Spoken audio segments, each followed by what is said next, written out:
मी प्रभाग क्रमांक 10 क जागेमधून निवडून आलेलो आहो। अमरावती महानगरपालिकेच्या सार्वत्रिक निवडणुकीमध्ये राष्ट्रवादी काँग्रेस पक्ष आदरणीय अजितदादा पवार यांच्या गटातर्फे मी उभं होतो आणि त्यामध्ये क गटामधून मी उभा राहिलो आणि निवडून आलो। प्रभागामध्ये गेल्या अनेक वर्षापासून अनेक समस्या आहेत आणि त्या समस्येला नागरिक त्रस्त झाले असल्यामुळे नागरिकांनी माझ्यावर विश्वास ठेवून मला आणि अविनाश भाऊ मार्डीकर आणि आमच्या अर्चनाताई पाटील यांना भरघोस मताने निवडून दिलेलं आहे। सोबत आमच्या सहकारी SC महिलामध्ये ज्या उभ्या होत्या सौ सुजाताई जवळजाळ त्या अवघ्या फक्त 400 मताने पडलेल्या आहे। आज संपूर्ण प्रभागानं आमच्या पक्षाला आणि आम्हाला कौल दिलेला आहे। काय विकासाचा विजन? अमरावती महानगरपालिकेच्या माझा जो प्रभाग क्रमांक 10 आहे त्यामध्ये अनेक वस्त्या अशा आहेत की त्या ठिकाणी PR कार्ड मिळालेलं नाही आहे। PR कार्ड मिळालं नसल्यामुळे अनेकांना घरकुल नाही आहेत।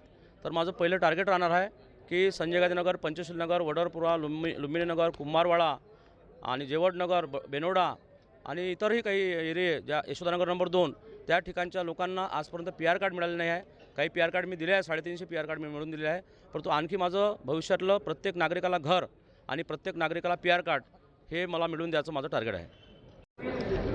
अमरावती महानगरपालिका प्रभाग क्रमांक 10मधून मी अविनाश गुलाबराव मार्डीकर ड गटातून निवडून आलो आहे। माझ्या पॅनलमधले 3 लोक निवडून आलेत।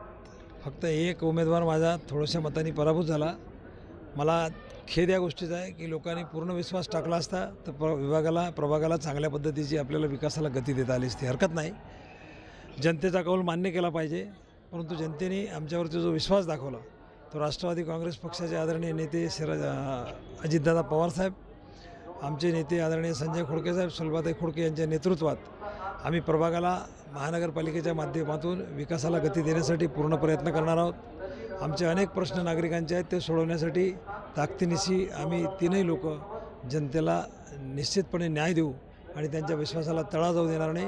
या पद्धतीचं या ठिकाणी मी सांगू इच्छितो। जनतेचा मनापासून आभार मानतो आणि पुढच्या 5 वर्षाच्या कालखंडात तुमचा विश्वास आमच्यावर संपादित करण्यासाठी पूर्णपणे प्रयत्न करू, एवढंच बोलतो। धन्यवाद। गेल्या 4 वर्षापासून नगरसेवक नव्हता, खूप कामं पेंडिंग आहे, काय सांगा? मागच्या 2017मध्ये 2017पासून 2022ला निवडणुका व्हायला पाहिजे होत्या, परंतु 2022ला निवडणुका झाल्या नाही आणि तब्बल मागचे 4 वर्ष खाली गेले आहेत। जनता अतिशय त्रस्त आहे। स्वच्छतेच्या संदर्भात फार बट्ट्याबोळ झालेला आहे।